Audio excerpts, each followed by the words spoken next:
Hello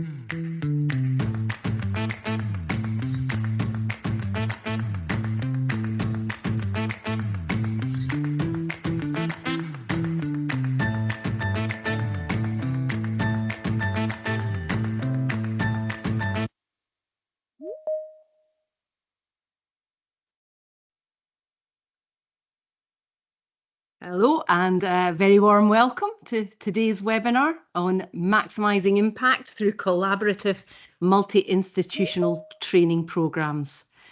I'm Alison Gray and I'm going to be your host for today. And while we're waiting for people to join us, please just share with us what's for lunch. What are you having for lunch today? Just share it in the chat box. I'm interested to hear. I kind of just want to know that you've got the required energy that you're going to need to take you through this webinar, because I'm keen to get folk involved by sharing your experience and your knowledge in the chat box so that we're getting a variety of perspectives. So I just need to know that you're fully fueled for that. Let's hear what you've had for lunch. So just to let you know, I'm well ready. I've had porridge for lunch, so that's going to see me, right the way through. Porridge with syrup, so I'm all ready. Tea and a sandwich, nice. A random mix of leftovers, love it. Oh, that sounds fancy, Danielle. I like it. Cheese and onion toasty, nice. Okay, good. That's the joy of lunchtime webinars. You get to sit and eat your lunch, hopefully, while you're listening in. Lentil chips. I feel I'm learning a lot about you all. Sandwich, tea, and old coffee. Nuts. Quite a healthy bunch here, I think. Quite a healthy bunch. Okay, I think we've gathered a bit of pace now. We've got folk with us. What would be really useful is just to drop into the chat box, just say hello and share what university or organisation that you're with, and what your job role is there. I'm just really interested, particularly with the topic of this webinar, really to get an understanding of the breadth of universities that are represented here today. So please do jot that in the chat box.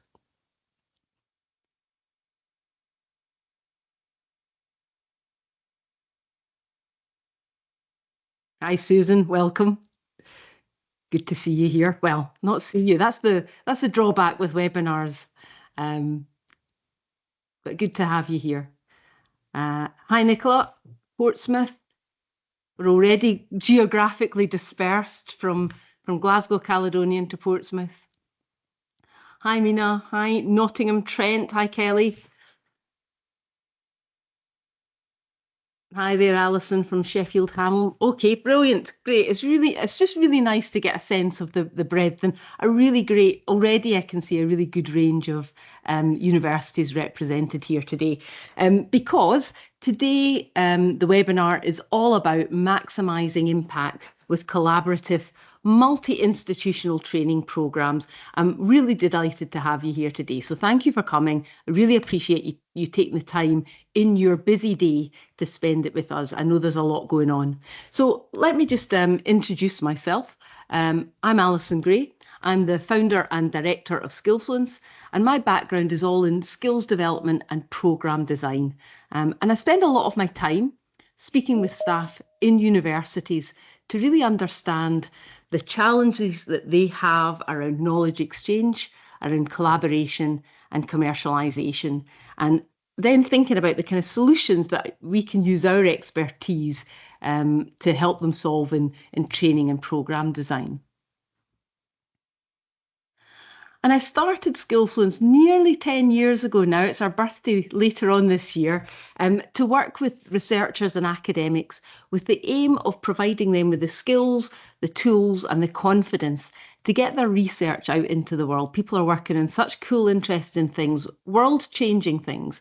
And we want to be able to help them to make a difference from their research, whether that's through engaging with policymakers or collaborating with other researchers. It might be public engagement, it could be commercialisation of their ideas, or connecting with industry for their research or for their career goals.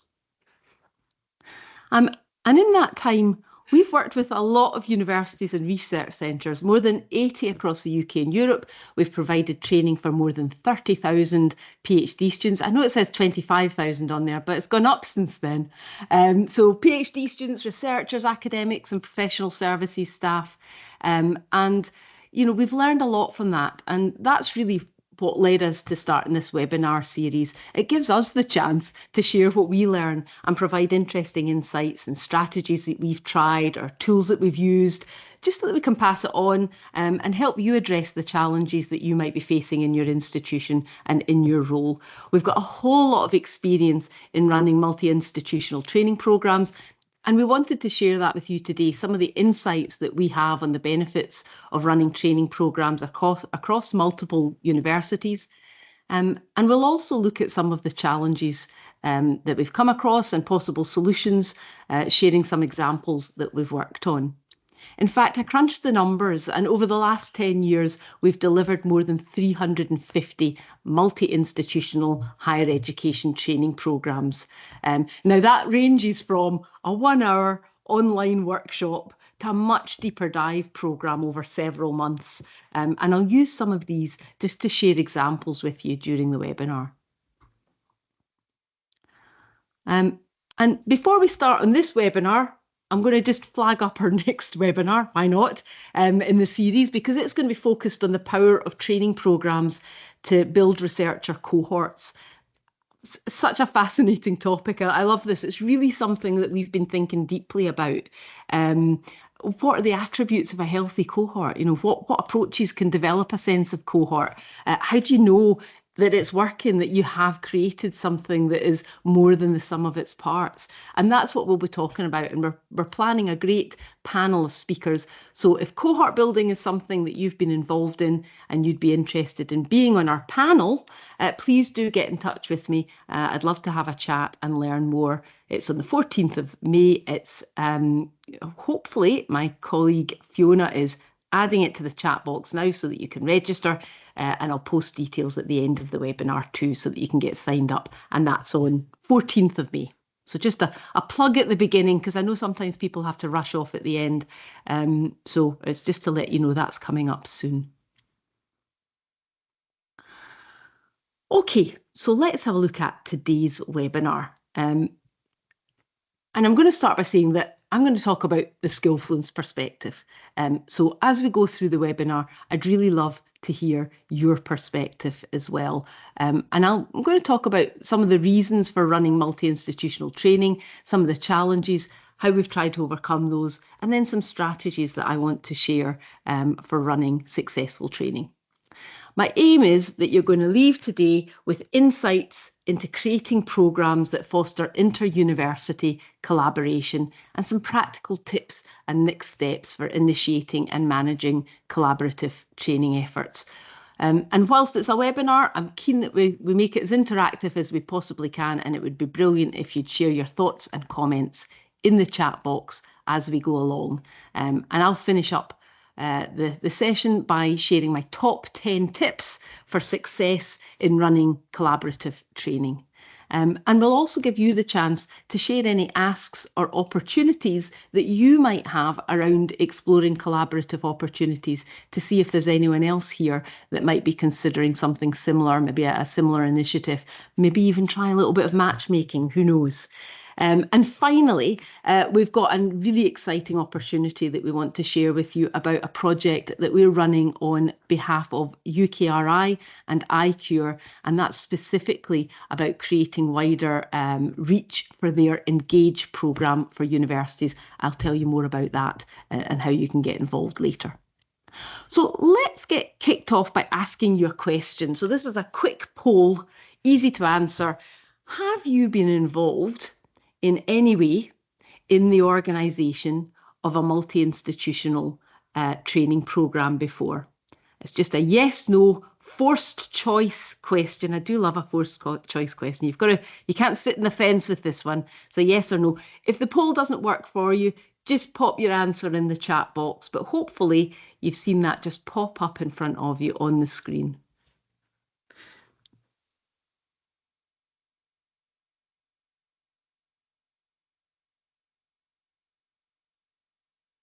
Great, that's fab.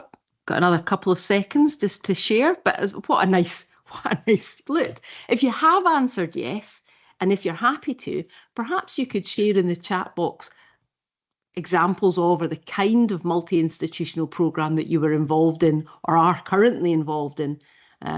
Perhaps it's been part of a large grant or a CDT or a community of practice. It would be great to have you share that in the chat box, just to give those who maybe haven't been involved before a sense of the different types of multi-institutional collaborations around training that are going on out there in all the universities across the UK.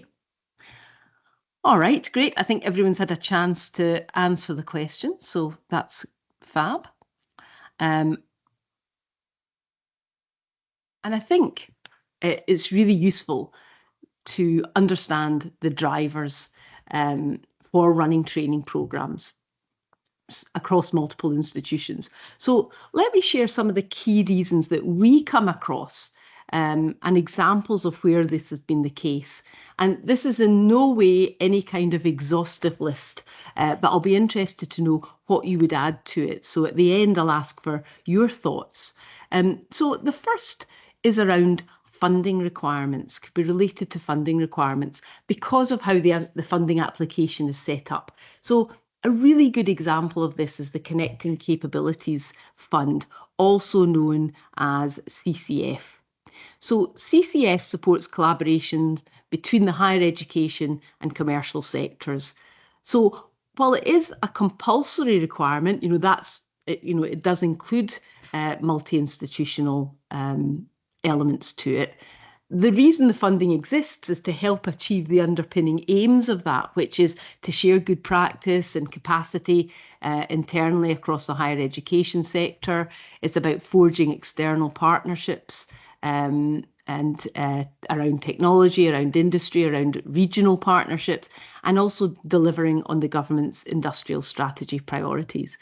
And at Skillfluence, we've worked on several of these CCF funded projects, and that includes the Time project, which you'll see on the screen there. Now, that was a collaboration of the universities of York, Teesside, and Hull, led by York. And the programme was about mobilising bioeconomy knowledge exchange, which provided opportunities for researchers from all three institutions to learn together on topics related to industry connection, commercialisation and entrepreneurship. And actually the training moved around to different geographical locations, even though they're quite close together. There was that sense of, people wanted to be able to go somewhere local for their training as well as travel. So it was to make sure that everyone could engage. And one of the real key benefits was the ability to tap into and share a wide range of industry connections, as we had some amazing industry partners join us in the training programme. And we wouldn't have had that breadth and depth of connection without the multi-institutional approach. Now, second reason is that it can be a great way of creating a cohort effect across institutions. And learners benefit from exposure to a wider network of peers. So we see really excellent examples of this all over the country in centres for doctoral training, CDTs, in doctoral training partnerships, DTPs. I've got all the jargons. I'm just sharing, and we've also got the UKRI funding, just the new call that's just out at the moment for doctoral focal awards. And one of the aims of DTPs and CDTs is to create a sense of cohort around a shared interest or theme. And of course, they're not always multi-institutional, but the majority are because of the wide-ranging benefits it brings. So for example, last month, we delivered a short online workshop for 9 DTP. Now, 9 is the Northern Ireland and North East DTP, and that's funded by the ESRC, so the Social Sciences Council. It's a collaborative enterprise between 7 universities across Northern Ireland and the northeast of England. So it really does cover a wide geographical spread. So they have to think about the formats that they use and how they create opportunities for PhD students to meet and to learn and to collaborate. And our workshop is just a part of a varied and rich series of training they offer to their PhD students to help them become well-rounded researchers and build connections as a cohort. So we ran a little workshop online for them, but they also bring in external trainers like ourselves. They run programs internally, and they also have student-led workshops too, which can be great learning for them. Now, the third reason is around accessibility. And I mean accessibility in a whole range, in the widest sense. So it could be about access to diverse expertise, bringing people together from different institutions. It can be to tap into a wide range of industry connections or trainers that one institution alone might not have. For example, we've been working with the P3EB Mission Hub. Now, this is an engineering biology large programme grant funded by UKRI.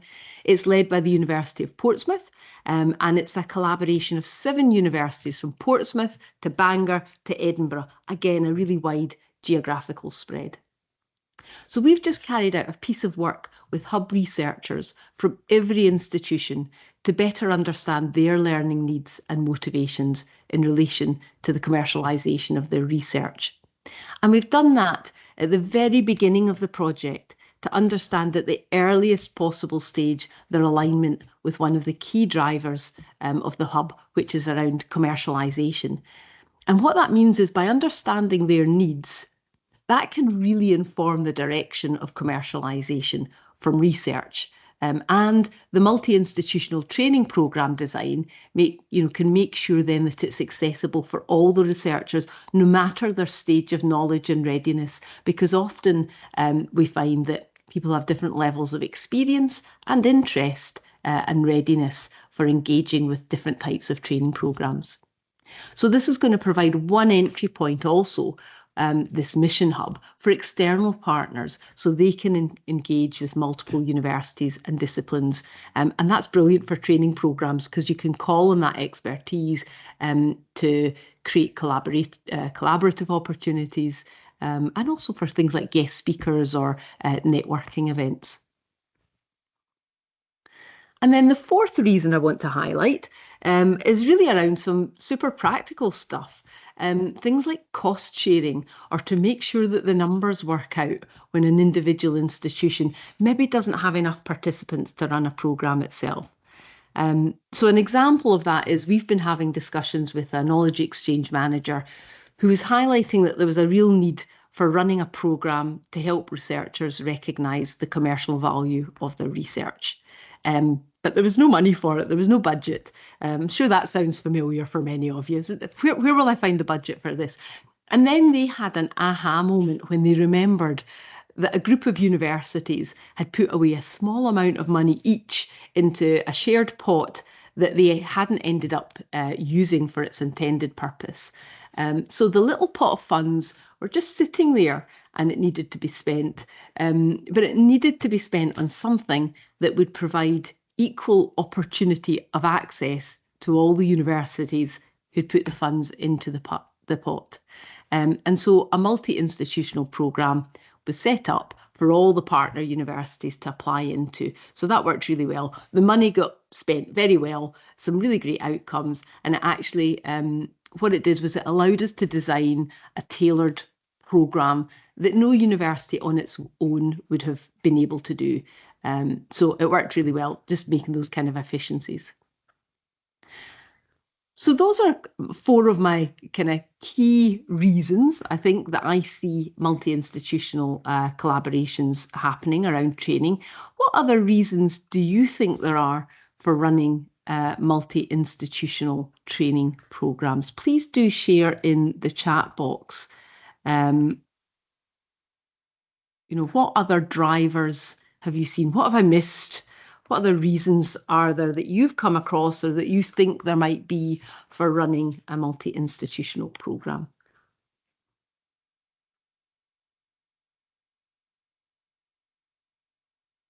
It's interesting there, looking at the different types. So we've got an impact accelerator account, Horizon Europe, that's great. Any other reasons that you think there might be for running multi-institutional training? I think sometimes we've seen that it could be more ideological. You know, for example, there's benefits in sharing practice across institutions. All right, thanks, Nicola. Yes, benefit to students, absolutely. Yeah, yeah, it can be very good for students. Um, Making links with local-ish institutions. Yeah, it's a great driver for that. You know, when you're running programs, um, making you think about who can you connect in to add value to this program. Yeah, that's very true. Helping to mitigate the risk of not filling all the places. It can be hard. Sometimes that's quite often an issue for universities. Enriches their research. Yes, thanks, Nicola. That's very true. It adds depth and breadth to the connections they're making. Um, yeah, I know, Julia, it's true. If we could combine, if we could find opportunities, it would be really powerful. And it's great. It's finding the forums for that, and maybe people reading the chat box today will be able to take note. Um, yeah, thanks, Susan. Making contacts with other universities and networks and establishing those. That's it. So it helps to foster relationships between researchers, academics, professional services staff from different universities.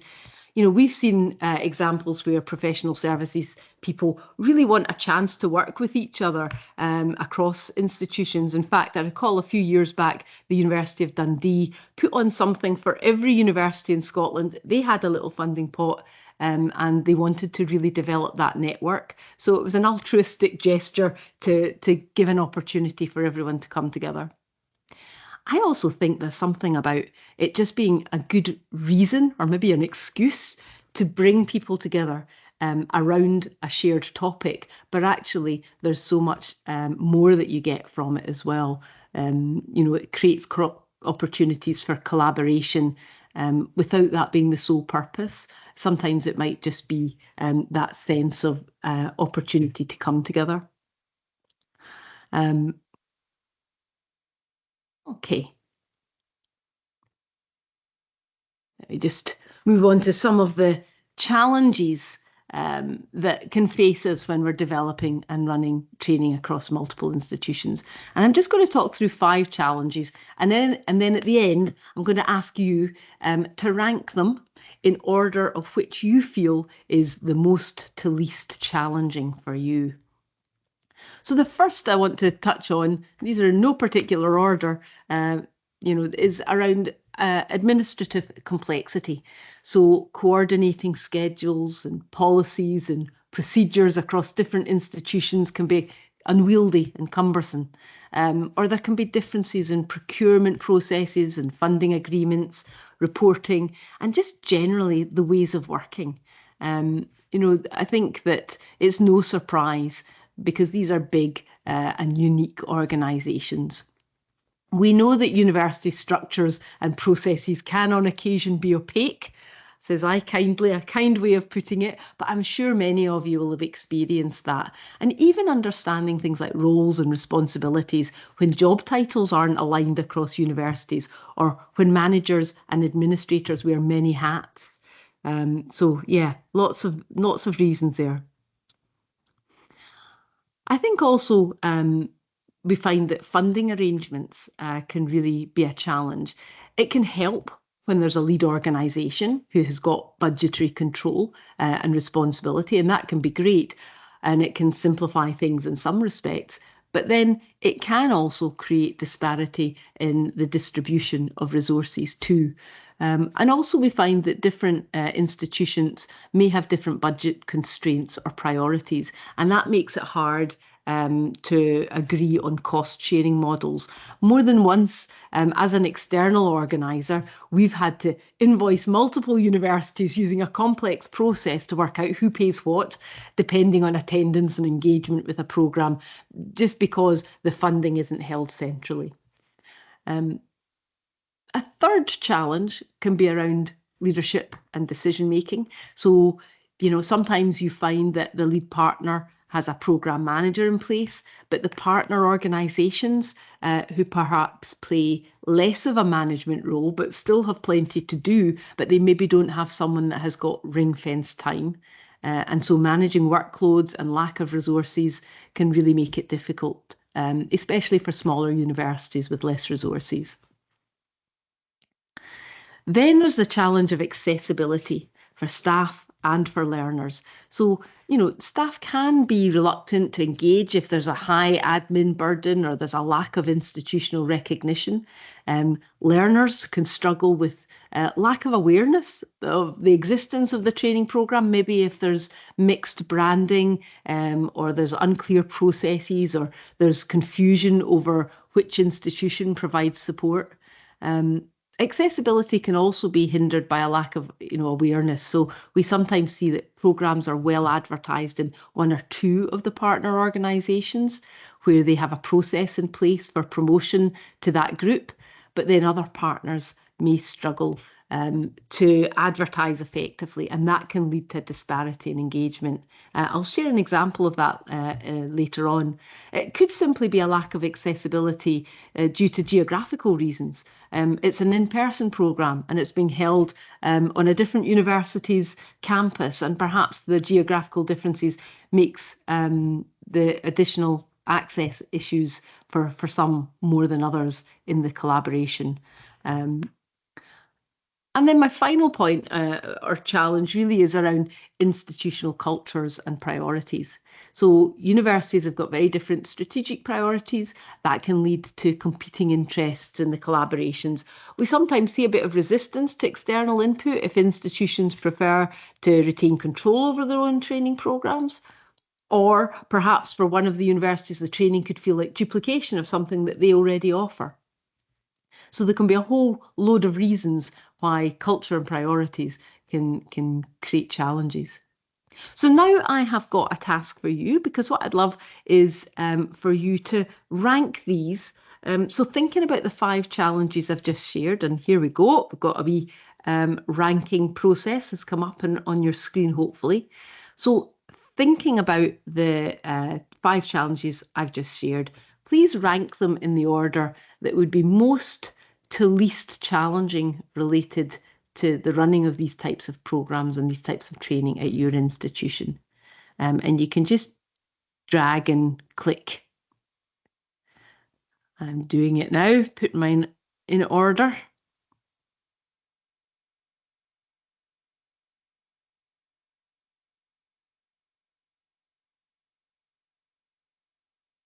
Yep, interesting.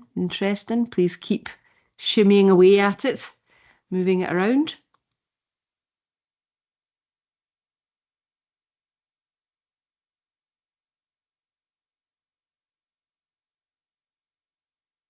You'd be able to, yeah, that's great. Okay.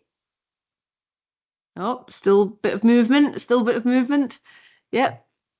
I'll give you a few more seconds. It's an interesting mix. I actually thought, oh, I've had movement. I love this.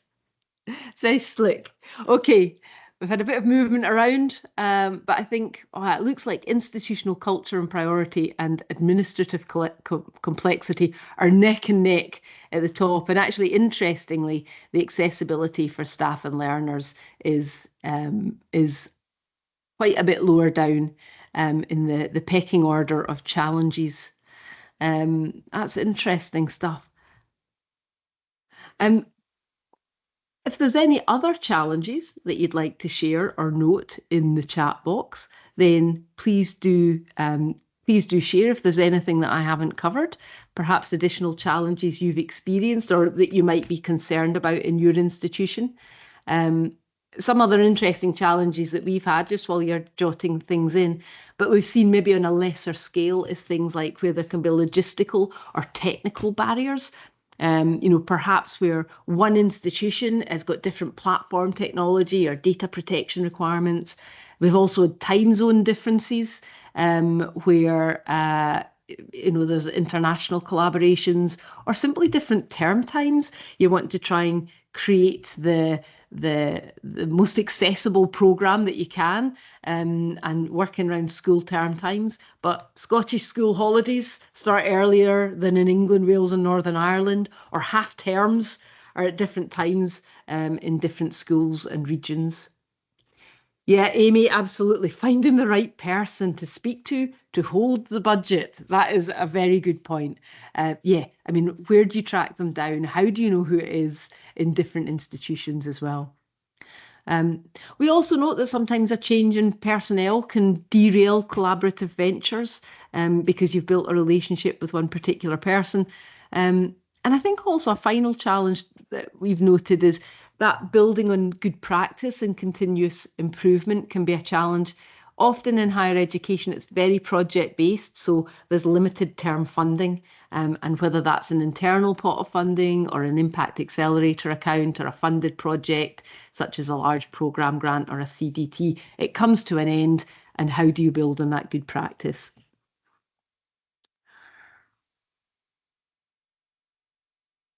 Okay, I'm just going to look at, we've shared the challenges. Let's look at some examples of strategies and approaches that we've used or seen that have really helped to overcome them. So thinking about the funding arrangement challenges, I mentioned that we've worked on a few projects that had very complex financial arrangements where there was no one organisation leading on the procurement. Um, and in fact, I think that might have been one of the deciding factors in the collaborative outsourcing to Skillfluence, I think, was what can we outsource that will simplify this process? It's not a common reason to outsource, but in this instance, I think it made sense to reduce the administrative burden. And what then happened is that the outsourced partner, in this case us at Skillfluence, we became the funding collector. It's not usually our role, it's not what we're about, but it proved useful under those circumstances. We also had a really nice example with a group of universities in Scotland that piloted a programme on a very small scale. It was designed for 8 researchers to take part in our research to value with the aim of helping them think about how to create maximum value from their research. And we paired each researcher with a professional services staff member in their university. And so this started as a tiny project, just 8 researchers. And what that did was it allowed us to show a kind of a proof of principle. And the organisers were then able to show how effective the approach was. And that in turn created a lot of buy-in, and that proof of effectiveness and interest existed. And what it meant was the project had ambassadors who were sharing what a difference it made for them. And that allowed the universities to then apply for further funding from the Knowledge Exchange and Innovation Fund to run this on a bigger scale.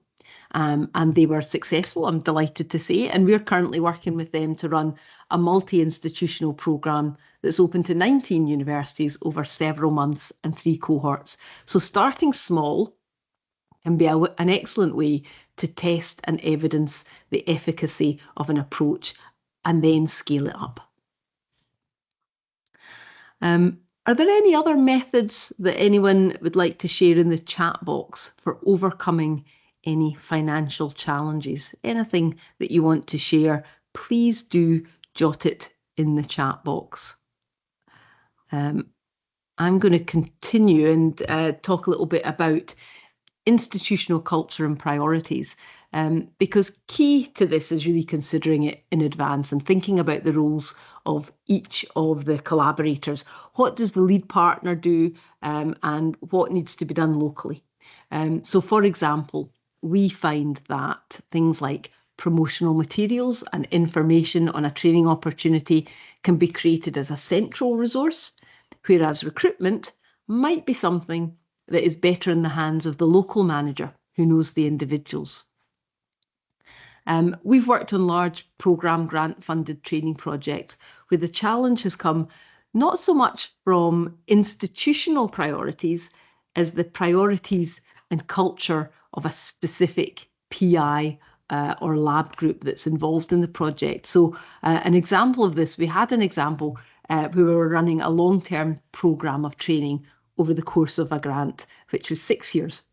There were 5 lab groups involved, and at the beginning, 3 of the groups, they were super engaged, but a couple of the groups, the researchers, had very low engagement.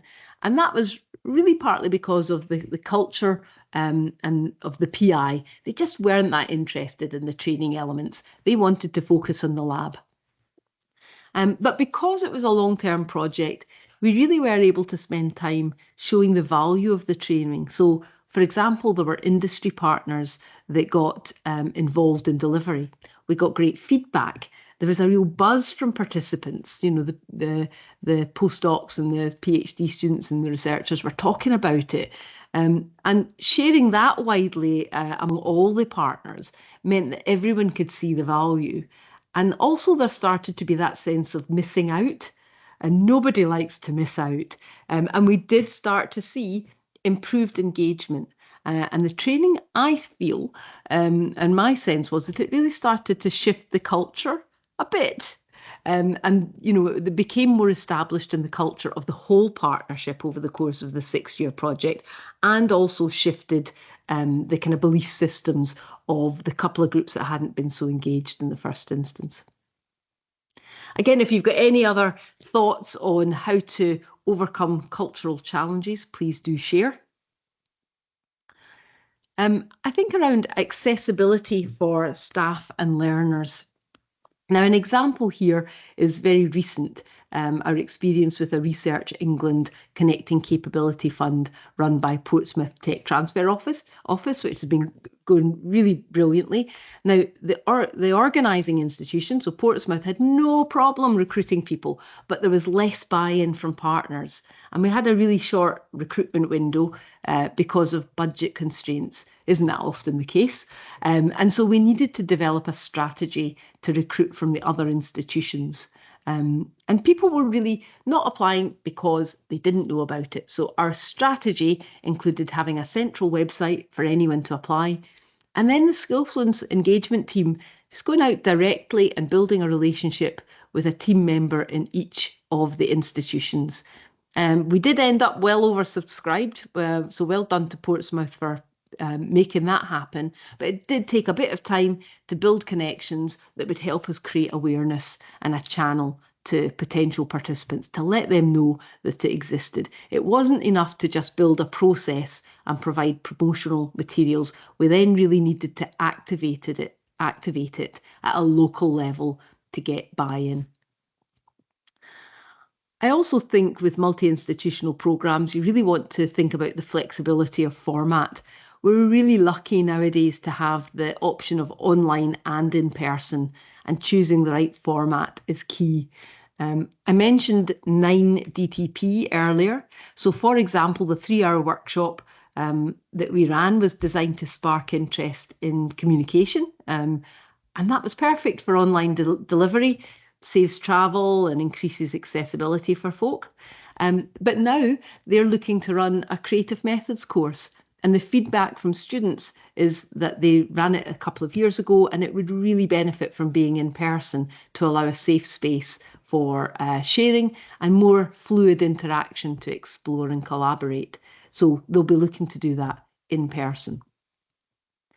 It's the same with another group that we've been working with, the Biodesign Engineering CDT, based out of Imperial, and also involving UCL and the University of Manchester. Now, they've got an annual week-long residential. It's their big chance to bring everyone together. Now, we ran their week-long programme recently, last month, on ideas to impact. But they use it to do so much more than just training. There's lots of talks, there's well-being activities, there's a chance for industry partners to connect in with the students. And of course, there's social opportunities too, and just some non-organised time and space, because it's not all about having it fully organised, actually creating that time and space for people to do their own thing and make their own connections is really, really powerful.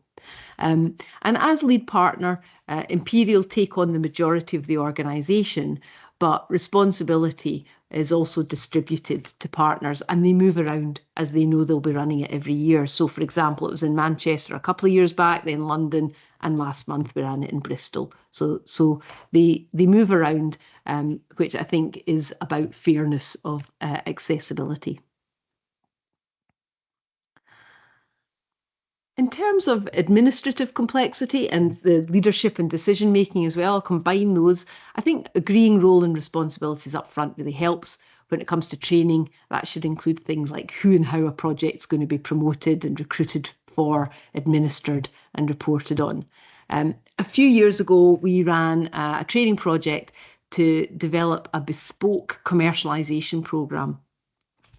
And one of the purposes of the training, which wasn't articulated at the outset, really, was that the training would actually be used as a key method to build the connection between the partner universities, as well as increase knowledge exchange activity. And it was a completely new collaboration. I'm not going to mention who it was, but the funding only really allowed for one delivery, really in a short time scale. And the collaboration was only really just getting off the ground. Not all the admin roles had been filled in each university, and that meant that there just wasn't much buy-in from partners. So that led to a really low uptake of the programme as it wasn't promoted widely in the various institutions. So while the training worked for the people that came, it really just didn't achieve all the desired success measures. So it doesn't always work. It doesn't always work. And the problem is with that the funding means that you can only run it once. So you can't apply lessons learned, because what you would do is go, right, okay, what didn't work there? How can we make it better for next time? But then for Skillfluence, the good thing is that we can carry those lessons forward with us and apply them for future work. We took on board the difficulties of recruiting for multi-institutional training, and now that led to us developing things like a microsite that we can use for potential participants to learn more about programs that we can set up. It's particularly good for multi-institutional programs, well worth doing if ever you're running something like that. We also run taster sessions, and that allows us to test and generate interest. It's great if people only have to commit an hour of their time to see whether the program's going to be right for them, rather than making the big leap of signing up for a longer and larger program.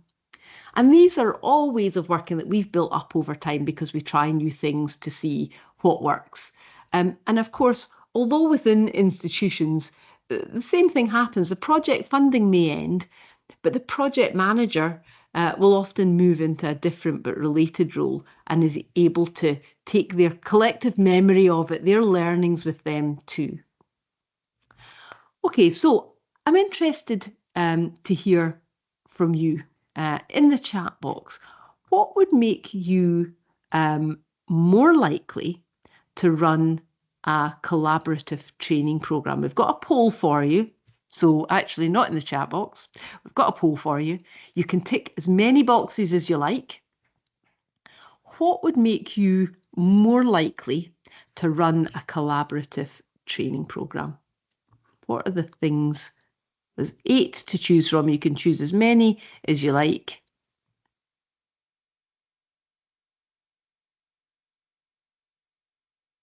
Give you a few moments.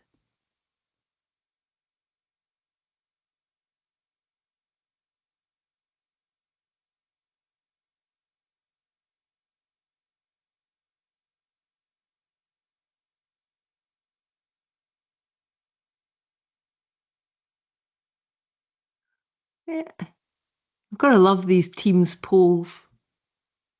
Fab. Okay, that's interesting. Okay, so some of the top ones coming through is that more institutional support, yeah, and more buy-in from the institution. That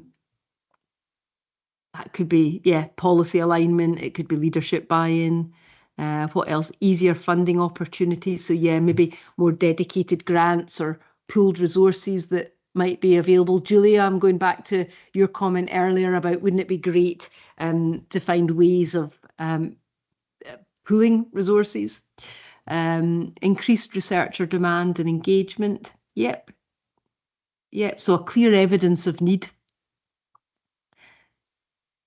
Yeah, I mean, that was something that we found useful with the learner discovery activity that we did with Portsmouth, the Mission Hub. Going out and talking to people in advance allows us to then sort of say, well, people are interested, or they're not interested in this and they are interested in that. Stronger networks and partnerships, yes. So introductions maybe to potential collaborators. So these are the top ones. And so the areas that you're not really seeing as major issues around that's stopping you would be we've got the frameworks and the best practice in place. We know about success stories. And yeah, the logistical support is there. There's shared admin, there's streamlined coordination around that. Brilliant. Just always interesting. You sometimes, maybe make assumptions around what might be important to people. So that's really useful to have you share that with us. So thank you very much for that. Okay, so before I finish up with my top 10 takeaways, I want to share an amazing opportunity that I mentioned earlier. Can I ask, maybe in the chat box, could you just put a yes if you've heard of the iCure program before?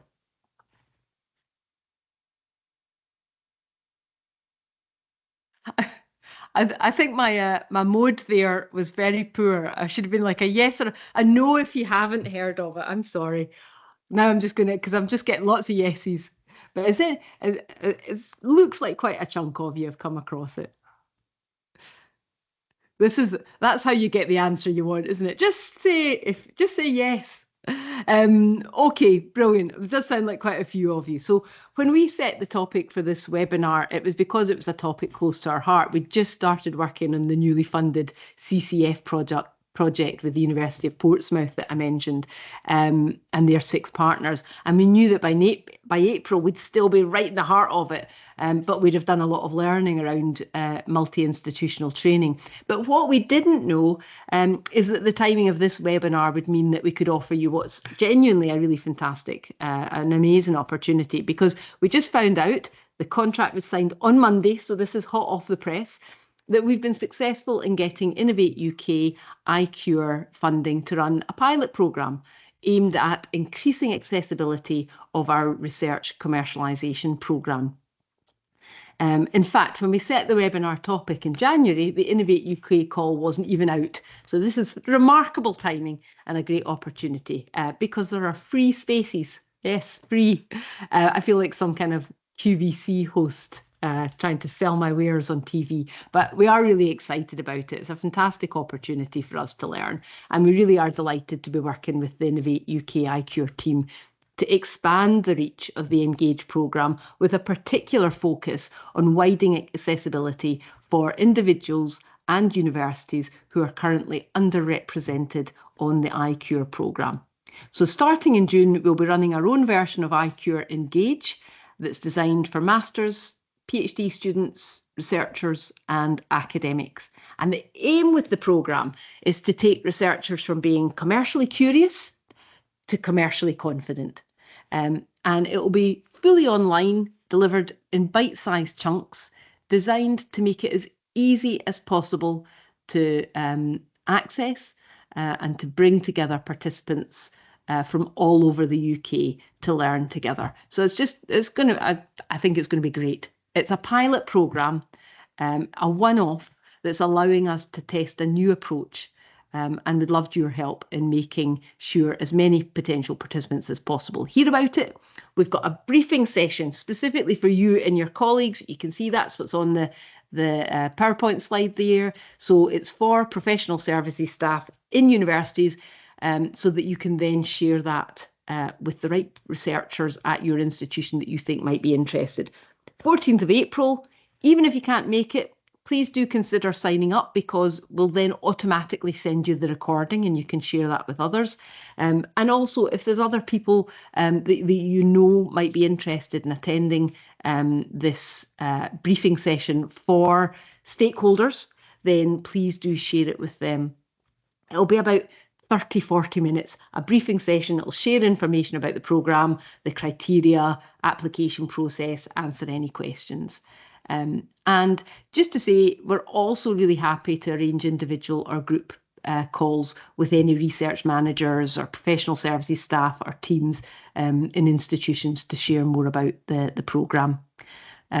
It's really fantastic opportunity. The programme will be starting in June, and we just want to make sure as many people as possible hear about it and have the chance to apply. So that's you. More information about the iCure Engage programme. So let me share now with you. Oh, and just to mention, the registration link, thank you, Tom, has been popped into the chat box. You probably see it there. Okay, top 10 tips for designing and delivering impactful joint training programs. So first, engage stakeholders early, involve the academics, professional services teams, the industry partners and learners in the co-design of the programme, and that increases the buy-in. Think about how to align learning objectives. Make sure the programme meets shared institutional goals and learner needs. Agree what success looks like. Know up front so that you're all have that sort of shared vision of success. Third, leverage the strengths of each institution. So assign the roles based on expertise and interests. So maybe one university leads on entrepreneurship, another on research skills, another on industry engagement. That increases buy-in because it plays to strengths, and we all love playing to our strengths. That's the fun part. Streamline communication. Technology is great for this, so might be using a shared project management tool like Microsoft Teams or Slack or Trello, just to make things straightforward and keep everyone on board at the same time. 5 is about flexible learning formats. So offer the format that's going to work best for the context, whether that's online, in person, or blended. Don't always assume that everyone wants to travel, but don't also assume that everyone wants to make it online. What works for you might not work for everyone else. So have a think about how you can offer the training. Make use of your widened network that's been created through this joint enterprise. Use that for expertise, for guest speakers, industry connections, access to trainers and venues and resources. Think widely about how you can make use of that network. Clear branding and recognition. I think that's really helpful. It makes sure that learners understand the value of the programme. I see some really great examples of this out there. So, for example, the University of Exeter Developing Business Aware Academics has got brilliant branding. It's becoming a known entity. Another one is Prosper. Out of the University of Liverpool. Some fantastic branding there. Sea Dice at Cranfield University. So having that shared branding and recognition is really powerful. Community building. So that's about thinking about how can you create networking opportunities, lasting connections, whether that's maybe through discussion forums or mentorship, alumni groups. What can you set up that might have longevity and legacy from what you're doing? 9th point is about feedback and iteration. Collect learner feedback to refine and improve your programs. I really strongly believe in a continuous improvement approach. Build, test, learn, repeat. So keep trying to think about how to make it better, and then build in time to debrief. It's my last key one. Even when funding is finished, this happens so often, the funding ends and then it's on to the next thing. But really, the lessons learned can stay in the collective memory. So it's super important to make sure that there's an opportunity to share the successes, celebrate those, and also look at what you do differently and where you might take things in future. So I'm going to ask you just in the chat box one final question for you. is really, if you were going to collaborate across institutions, what would you be interested in collaborating on?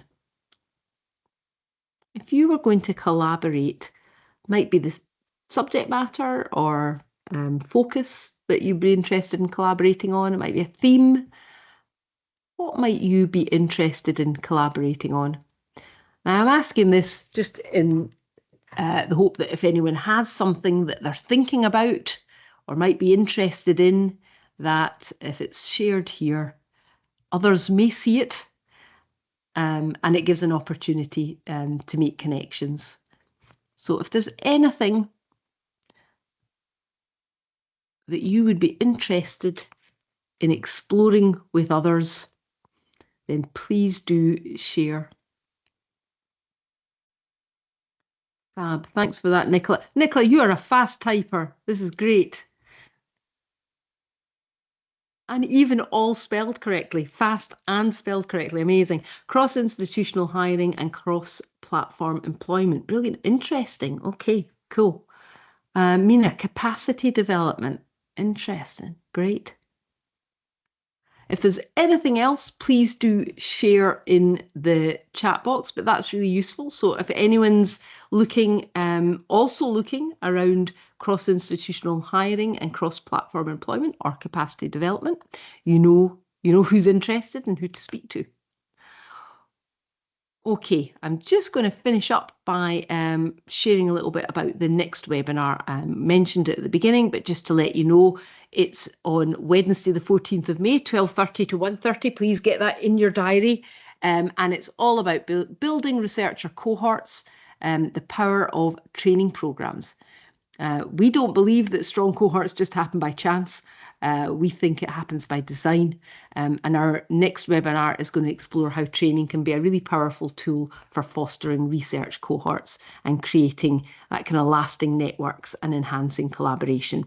The link is going into the chat box. We're going to cover all sorts of things like the attributes of strong cohorts, how they enhance academic and career success, the role of training in building and sustaining academic and research cohorts, some of the challenges and best practice, and real world examples. And that's where I come out to you because we are going to have a panel discussion to share insights from professional services and research managers who have a responsibility for cohort creation or management or building. So if you feel that that's a topic that you've had experience of trying to build a cohort and you'd like to be a panelist, then please do either let us know now in the chat box, you can just put a thumbs up, or email me and get in touch with me at alison@skillfluence.co.uk. My email address is going to be on the next slide. Tom's quick off the mark. There's my email address there. So please get in touch with me by email or, let me know in some way that you'd be interested. Or if you know of someone that you think would be a great speaker, then please do let me know. We're looking for panelists just now. So that's us for today. A huge thank you. Thank you for joining us. A big thank you to the Skillfluence team for today. Really is a team effort. So thanks to Fiona for sharing widely, Grant for the stunning new slide deck, and Tom for all the technology support, and he's been chief pollster on this as well. So thank you very much for joining me today and for your engagement. It's been really great to hear your comments and some of the perspectives. And I will look forward to seeing you all at the next webinar in May. So please enjoy the rest of your day. I hope it's as sunny as where you are as it is for us in Glasgow. And I'll hope to see you in a few weeks' time. Thanks very much, everyone, and goodbye.